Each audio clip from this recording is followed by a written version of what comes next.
नमस्कार साथियों, स्वागत है आपका अपने online YouTube channel study with Anupam Sagar. आज हम आधुनिक भारत के राष्ट्रीय आंदोलन की अगली श्रृंखला लेकर आपके सामने उपस्थित हैं, जिसमें हमने भारतीय राष्ट्रीय कांग्रेस की स्थापना, नरम गरम दल, बंगाल विभाजन आदि के बारे में आपको अवगत करा दिया था। उससे आगे के ही चरण में कुछ और आंदोलन और कार्य भारत के इतिहास में हुए हैं आंदोलन के समय में, तो उसी की श्रृंखला में अगला टॉपिक लिखेंगे। देखिए, फिर जब 1900 हमने करा दिया था स्वदेशी आंदोलन, 1905 बंगाल आंदोलन जो हुआ था बंगाल विभाजन के समय, उसके पश्चात देश की हालत अस्थिर हो गई थी। फिर बंगाल जब विभाजन को रद्द किया गया 1911 में लॉर्ड हार्डिंग के काल में, उसी समय के आसपास की घटनाएं कुछ हैं वो आपको होनी चाहिए, बहुत ज़्यादा एग्जाम में पूछी गई है जो मैं अब करा रहा हूँ। एक था मार्लेमेंटो सुधार,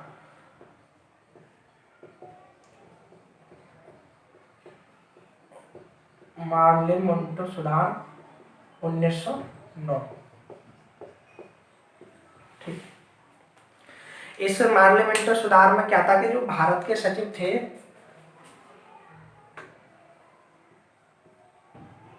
भारत के सचिव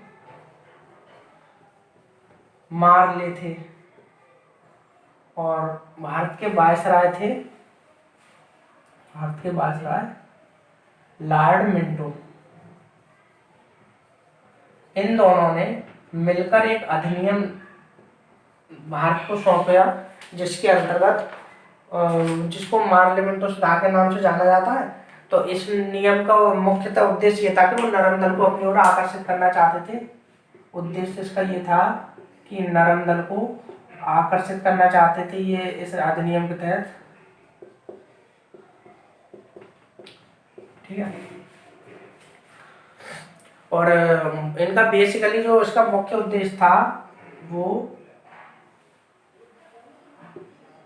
मुस्लिमों को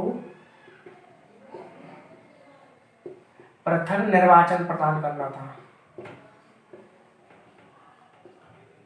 यानी कि जब मुस्लिमों को पृथक निर्वाचन प्रदान करना था तो सांप्रदायिकता बढ़ जाती। तो इसका मुख्य उद्देश्य तो यही था कि मुस्लिमों को पृथक निर्वाचन प्रदान करके सांप्रदायिक सौहार्द को मिटाएं, और भारत अधिनियम जो 1909 में लाए थे उसको मार्लेमेंटो सुधार के नाम से भी जाना जाता है।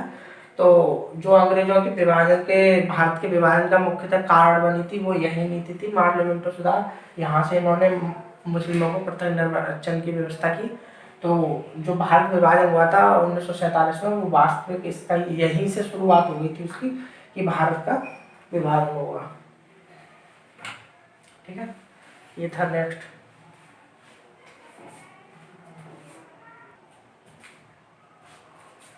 ठीक है, रख कर देते हैं इसको। अगला है पॉइंट, इससे क्वेश्चन आया था कि दिल्ली दरबार कब आयोजित हुआ था।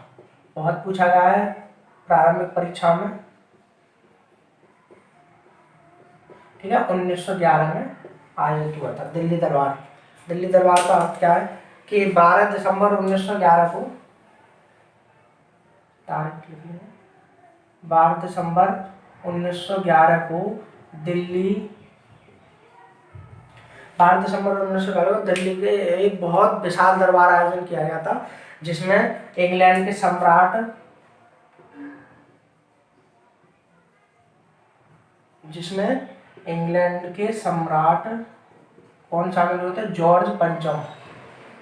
इंग्लैंड के सम्राट जॉर्ज पंचम और महारानी मेरी, ये लोग शामिल हुए थे, ये दोनों। ठीक, जॉर्ज पंचम और महारानी मेरी के स्वागत में ये दिल्ली दरबार आयोजित किया गया था। इस समय वायसराय पूछा जाता है, दिल्ली दरबार के समय वायसराय कौन थे? ठीक है, तो दिल्ली दरबार के समय वायसराय थे 1911 में लॉर्ड हार्डिंग। मोस्ट इम्पोर्टेंट है दिल्ली दरबार, बहुत इंपोर्टेंट टॉपिक है दिल्ली दरबार से। एक दो क्वेश्चन है वो आते रहते हैं।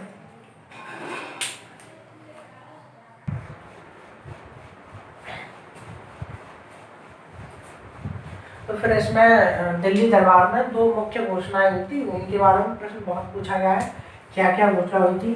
पहली तो ये घोषणा हुई थी कि जो बंगाल विभाजन हुआ था उसको इसी दिल्ली दरबार में रद्द किया गया था। तो बंगाल विभाजन रद्द किया गया।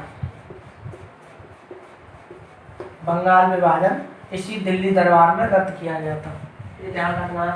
उसके बाद इसमें दूसरा महत्वपूर्ण हुआ था, ये दोनों ही विचार इतने महत्वपूर्ण है कि एग्जाम में पूछा ही जाता है कि दिल्ली दरबार में इसमें क्या हुआ था इसका 1911 में। तो दूसरा ये महत्वपूर्ण हुआ था कि जो भारत की राजधानी उस समय थी, कहाँ थी भारत की राजधानी?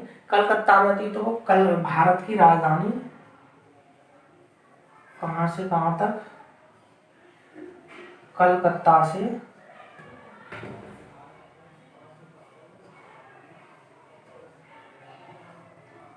दिल्ली, ठीक है। कलकत्ता से दिल्ली स्थानांतरित करने की घोषणा हुई, ठीक है। कलकत्ता से दिल्ली स्थानांतरित करने की घोषणा हुई थी।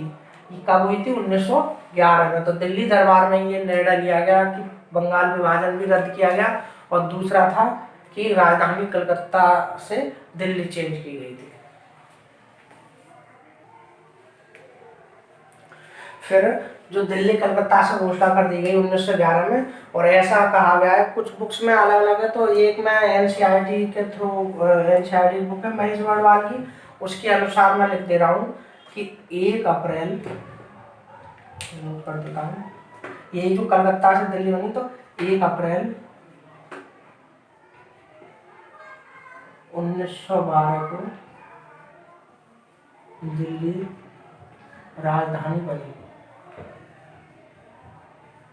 ठीक है। ये तो 1911 में तो घोषणा हुई, लेकिन 1 अप्रैल 1912 को दिल्ली राजधानी बन गई थी। ऐसे एनसीईआरटी महेश वर्णवाल की कंपाइलेशन है, उसमें देखा है, तो मैंने वो तिथि बताई है आपको, क्योंकि दो बुक में शायद अलग अलग कंफ्यूजन होगा, लेकिन ये उस बुक के अनुसार मैंने बताया, महेश वर्णवाल की एनसीईआरटी कंपाइलेशन है, उसमें 1 अप्रैल 1912 को दिल्ली राजधानी बनी थी। नोट कर लेंगे इसको। फिर इसके बाद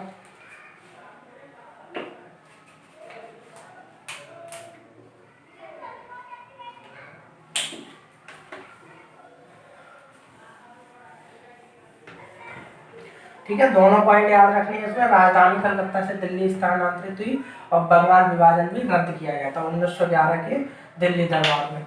इसके बाद हुआ था एक कांग्रेस का 1916 अधिवेशन,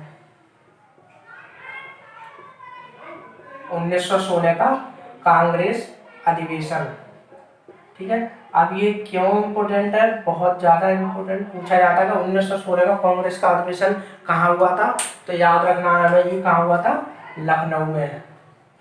बहुत इम्पोर्टेंट है ये वाला अधिवेशन, एग्जाम में पूछा जाता है कि कांग्रेस का 1916 का राष्ट्रीय अधिवेशन कहाँ हुआ? लखनऊ में। और इसके अध्यक्ष थे अंबिका चरण मजूमदार, A.C. मजूमदार, अंबिका चरण मजूमदार, ठीक है। A.C. मजूमदार इसके अध्यक्ष थे। अंबिका चरण मजूमदार 1916 में कांग्रेस का अधिवेशन कहाँ हुआ था? लखनऊ में हुआ था। क्या महत्वपूर्ण है? क्योंकि इसमें जो सूरत से कांग्रेस का अधिवेशन नरंदन गरमदन विभाजन था, वो उससे 1916 तक लगा रहा। फिरोज शाह मेहता और गोपाल कृष्ण गोखले आज समय तक स्वर्गवासी हो चुके थे। फिर बाल गंगाधर और तिलक ने ऐसा प्रयास किया कि ये लोग एक साथ आ जाए, तो बाल गंगाधर तिलक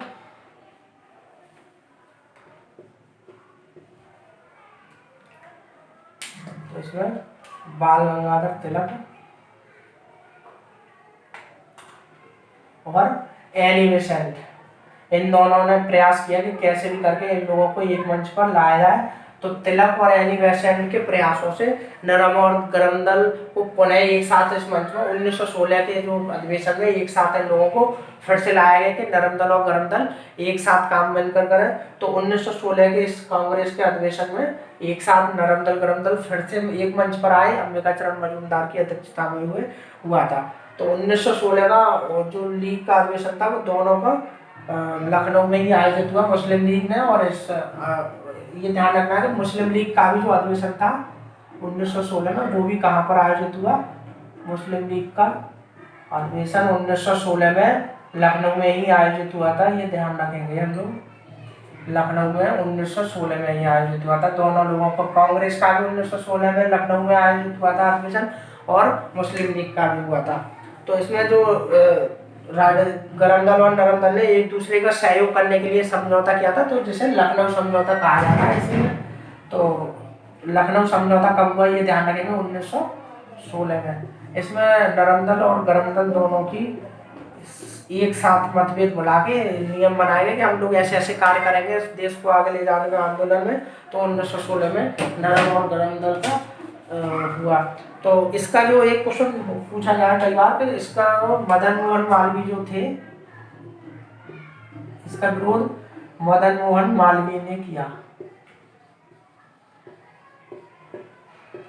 पूछा जाता है कि 1916 के लखनऊ समझौता का विरोध किसने किया, तो मदन मोहन मालवीय ने इसका विरोध किया था। मदन मोहन मालवीय ने 1916 के लखनऊ अधिवेशन का, लखनऊ समझौता जो हुआ था उसका विरोध किया था। ध्यान रखेंगे और इसको बहुत ज्यादा एग्जाम में पूछा जाता है। इसके बाद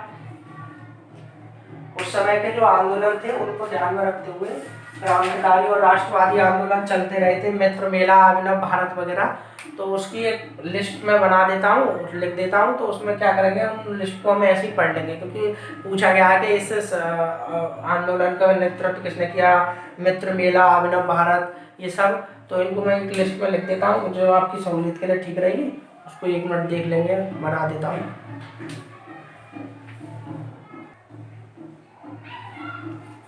ठीक है, तो इसमें जो पहला है एक संगठन लिखेंगे, मित्र मेला।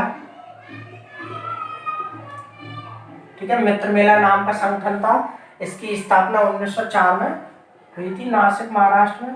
कौन थे संस्थापक, वीर सावरकर, BD सावरकर इसके संस्थापक थे। ठीक है, फिर इसको मित्र मेला को ही अभिनव भारत संघ में बाद में कन्वर्ट कर दिया था। तो उस संगठन का नाम था अभिनव भारत, अभिनव भारत 1904। ये कहीं कहीं 1903 दे रखा है मित्र मेला 104, तो उसको ध्यान रखेंगे। 1903, 1904 में मित्र मेला और अभिनव मेला 1904 में किसका था, ये भी BD सावरकर का ही संगठन था। उस समय बहुत चल रहा था, एग्जाम में कई बार पूछा गया। मित्र मेला के संस्थापक कौन थे, BD सावरकर थे। 1903 में इसकी स्थापना हुई। उसके बाद था ढाका अनुशीलन समिति, ये भी एग्जाम में पूछा गया है प्रारंभिक परीक्षा में। ढाका अनुशीलन समिति इम्पोर्टेंट है। अनुशीलन समिति अलग थी बारेंद्र घोष वाली, ये ढाका अनुशीलन समिति अलग है। तो अनुशीलन, ढाका अनुशीलन समिति 1904 में इसके थे P मित्रा, नाम सुना होगा, परीक्षा में बहुत पूछा गया है, इम्पोर्टेंट, ये ज्यादा इम्पोर्टेंट क्वेश्चन है। ढाका अनुशीलन समिति P मित्रा ने स्थापना की थी इनकी, और इनके साथ पुलिंदास और थे। P मित्रा और पुलिंदास ने ढाका अनुशीलन समिति की स्थापना की थी।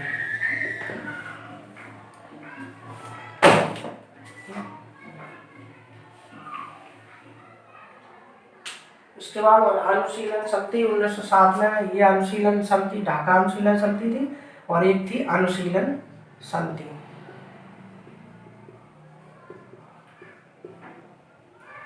ये 1907 इसकी स्थापना की थी बारेंद्र घोष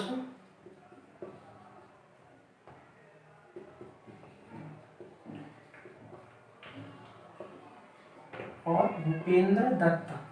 बहुत पूछे जा रहे हैं ये एग्जाम, ध्यान रखेंगे। इन संगठनों से संबंधित जरूर एक क्वेश्चन आने की संभावना है प्रारंभिक परीक्षा में उत्तर प्रदेश की। मित्र मेला 1904 में, 1903 1904, अभिनव भारत 1904 में, ढाका अनुशीलन समिति P मित्रा ने की थी, और अनुशीलन समिति की बारेंद्र घोष। इनमें कंफ्यूजन ध्यान नहीं रखना है, अपने कंफ्यूजन अच्छे से दूर कर लेना है। ढाका वाले पीछे P मित्रा, और अनुशीलन समिति थी उसकी स्थापना बारेंद्र घोष ने की थी, ध्यान में आना चाहिए। इसके बाद था Hindustan republic association, Hindustan Republic. मैंने ये अलग टेबल इसलिए बना दी, 5-6 संगठन उस टाइम बहुत ज्यादा चर्चा में थे 1900 आसपास। और परीक्षा में पूछे जाते हैं। बाकी आगे आगे बहुत सारे वो बीच बीच में हम दिखाते रहेंगे। हिंदुस्तान रिपब्लिक एसोसिएशन, इसकी स्थापना 1924 में की गई थी सचिंद्र नाथ सान्याल द्वारा। और हिंदुस्तान रिपब्लिक एसोसिएशन 1924, सचिंद्र नाथ सान्याल। ठीक है, इम्पोर्टेंट क्वेश्चन है, पूछा गया है कई बार परीक्षा में। इसकी स्थापना किसने की थी? सचिंद्र नाथ सान्याल ने। राम प्रसाद बिस्मिल और योगेश चंद्र चटर्जी वगैरह भी थे, तो इसमें एक नाम राम प्रसाद बिस्मिल का भी लिख लेंगे। संबंधित पूछ लेता है कि हिंदुस्तान रिपब्लिक एसोसिएशन से कौन संबंधित नहीं है, तो राम प्रसाद बिस्मिल भी इसमें संबंधित थे। तो ये 4-5 संगठन मैंने यहाँ इसलिए लिखा दी एग्जाम में, ये उस समय ज़्यादा। एक इसके बाद ये था कि हिंदुस्तान, इसको अपडेट कर दिया गया था, इसके बाद हिंदुस्तान सोशलिस्ट रिपब्लिक एसोसिएशन और आया था। तो इनमें कन्फ्यूजन ना हो इसलिए मैंने ये दोनों, ये और ये एक साथ लिख दिए हैं। इन 6 के बारे में दो एक जैसे, हिंदुस्तान,